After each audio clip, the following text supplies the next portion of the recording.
حضرت قیس بن عاصم سعدی، یہ قبیلے بنو سعد کے سردار تھے۔ اللہ کے نبی صلی اللہ علیہ وسلم فرماتے تھے کہ یہ سید بنو سعد یعنی بنو سعد کے سرداروں میں سے ایک سردار تھے حضرت قیس بن عاصم سعدی۔ اللہ کے نبی کے پاس آئے اور اللہ کے نبی کھڑے ہوئے اور بہترین انداز میں استقبال کیا۔ اللہ کے نبی کی عادت مبارکہ تھی کہ جب کوئی سردار یعنی جس انداز سے جو لوگ آتے اس کا آپ استقبال کرتے، سردار اگر آتا تو سردار کا سردار انداز میں اور ایک عامی آدمی کا ایک عام انداز میں، تو اللہ کے نبی ہر ایک کا استقبال کرتے اور صحابہ اکرام کو تعلیم دیتے کہ عزت اکرام ضروری ہے۔ تو اللہ کے نبی صلی اللہ علیہ وسلم نے قیس بن سہل سعدی کا استقبال کیا، قیس بن عاصم سعدی کا استقبال کیا۔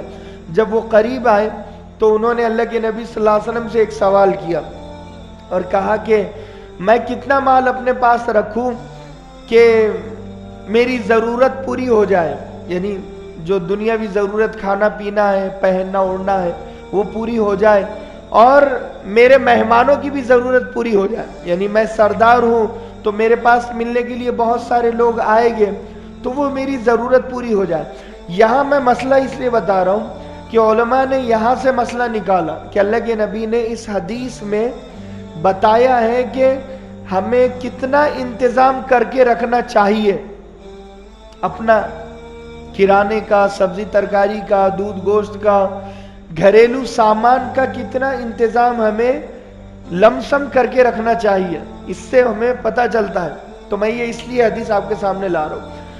تو قیس بن عاصم سعدی نے جب سوال کیا تو اللہ کے نبی صلی اللہ علیہ وسلم نے فرمایا کہ نعم الاربعون والکثرت ستون وویل لاصحاب المعین، فرمایا کہ 40 اگر ہو تو بہتر ہے، 60 ہو تو بہت ہے، اور اگر کروڑوں سینکڑوں ہو تو تم پر افسوس ہے۔ تو انہوں نے اس وقت سوال کیا اللہ کے نبی میں سمجھا نہیں، 60 ہو تو بہتر ہے، 40 ہو تو بہتر ہے، 60 ہو تو زیادہ ہے۔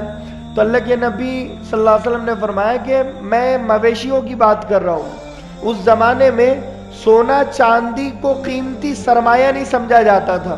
قیمتی سرمایہ اس زمانے میں جو سکہ رائج الوقت تھا، جیسے آج بٹ کوائن اس کی قیمت بہت زیادہ ہے، اس زمانے میں سب سے زیادہ قیمتی سرمایہ اور دولت مویشیوں کو، جانوروں کو سمجھا جاتا تھا، جیسے بکری ہے، بکرا ہے، اس کے علاوہ اونٹ ہے، اونٹنی ہے، یہ جو جانوروں کا کاروبار ہے۔ جس کے پاس جتنے زیادہ جانور ہو گئے وہ اتنا بڑا مالدار ترین آدمی سمجھا جاتا تھا۔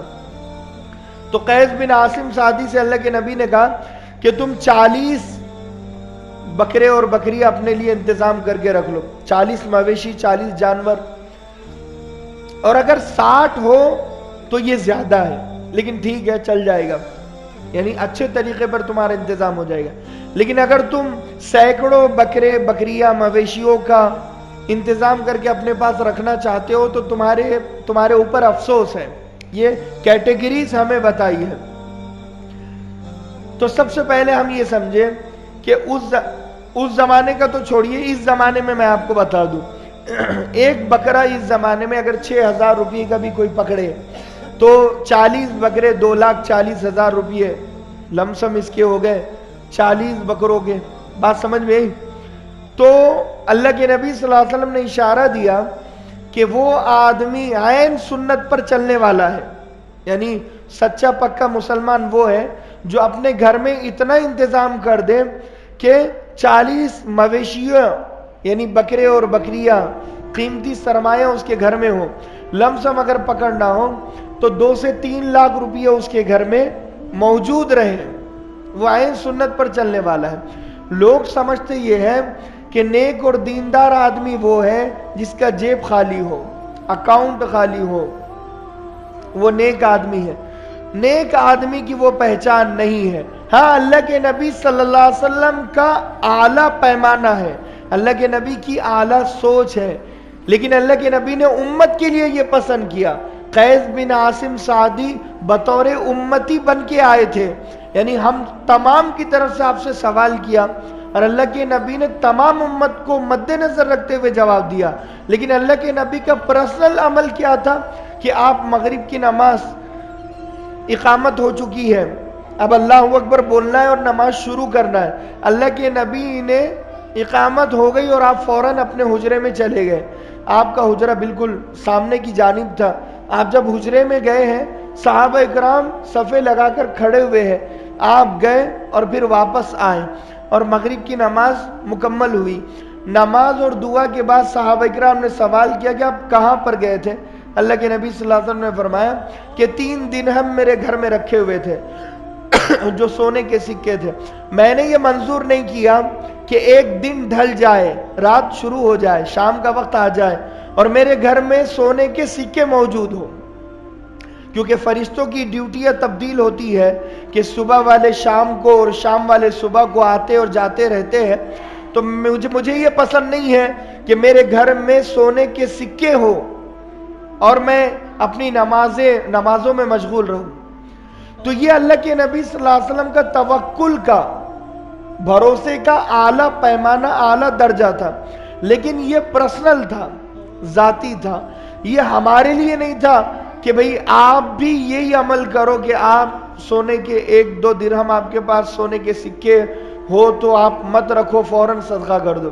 دیکھو اللہ کے نبی صلی اللہ علیہ وسلم ازواج مطہرات کا انتظام سال بھر کا کر دیا کرتے تھے. 10 بیویاں تھی, ایک ساتھ حجرے میں رہا کرتی تھی. ایک حضرت خدیجہ کا انتقال ہو چکا تھا, اس کے بعد کے میں حالات بتا رہا ہوں. جو ایک جیسے حجرے تھے, ایک لائن میں بنے ہوئے 10 حجرے تھے, تو اللہ کے نبی 10 بیویوں کا سال بھر کا راشن ایک ساتھ آپ دے دیا کرتے تھے. ایک ساتھ سال بھر کا راشن پانی یہ آپ نے دے دیا, اپنا کام کر دیا, ہر بیوی کو دے دیا سال بھر کا. لیکن اس کے بعد ازواج مطہرات کا وہ ایمان تھا, یعنی امہات المؤمنین کا, امت محمدیہ کی ماؤں کا وہ ایمان تھا. ہماری جو مائیں ہیں, حضرت عائشہ صدیقہ رضی اللہ عنہا, حضرت سودہ رضی اللہ عنہا, ان لوگوں کا وہ ایمان تھا. جیسے ہی اللہ کے نبی انتظام کرتے یہ فوراً صدقہ کر دیتے.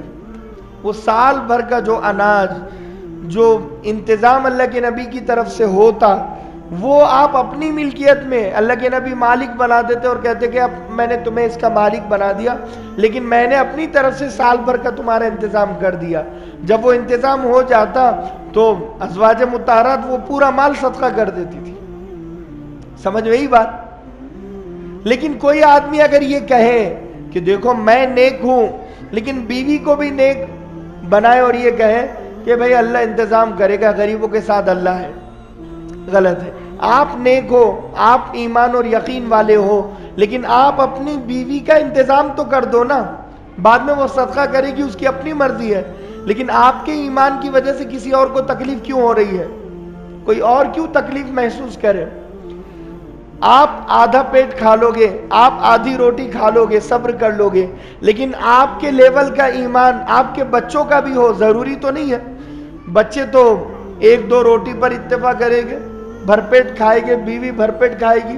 لیکن ہمیں یہ کہا کہ آپ انتظام کر دو. اب وہ صدقہ کرتے اپنے دل سے, وہ ان کا ہیڈیک ہے, ان کی اپنی مرضی ہے. تو لہٰذا لیکن امت کے لیے کیا پسند کیا؟ اللہ کرے بات سمجھ میں آ جائے میں جو سمجھانا چاہ رہا ہوں کہ 40 بکریوں کا انتظام, یعنی 3 لاکھ روپئے اس زمانے میں اللہ کے نبی صلی اللہ علیہ وسلم نے انتظام کروایا اور کہا کہ یہ انتظام آپ کرو اپنے لیے.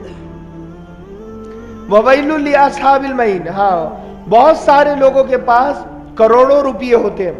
یہاں پر سیکنڈ اور تھرڈ کیٹیگری بھی بیان کی ہے کہ کچھ لوگ ہوتے ہیں جو لو کلاس ہوتے ہیں, کچھ مڈل کلاس ہوتے ہیں, کچھ ہائی کلاس ہوتے ہیں, مالدار ہوتے ہیں, کروڑ پتی ہوتے ہیں. تو کہا کہ کروڑ پتی ہونا بھی برا نہیں ہے, لیکن وہ کروڑ پتی کہ جو اپنے مال کا غلط استعمال کرتا ہے تو وہ غلط ہے. لیکن وہ آدمی الا من اعطى الكريم ومنع الغزير ونحر السمين, فرمایا کہ وہ مالدار جو اعطى الكريم, بہترین مال اللہ کے راستے میں صدقے پہ صدقہ کرتا رہتا ہے, وہ کروڑپتی اللہ کو بہت پسند ہے. اللہ کرے بات سمجھ میں آ جائے. میں یہ بتانا چاہ رہا ہوں کہ ایک کروڑپتی وہ ہے جو مال کا چوکیدار بنا ہوا ہے, جو صدقہ و خیرات نہیں کرتا, زکوٰۃ تھوڑی بہت نکال دیا بس ختم, یعنی ہائی لیول کا اس کا صدقہ و خیرات نہیں ہے.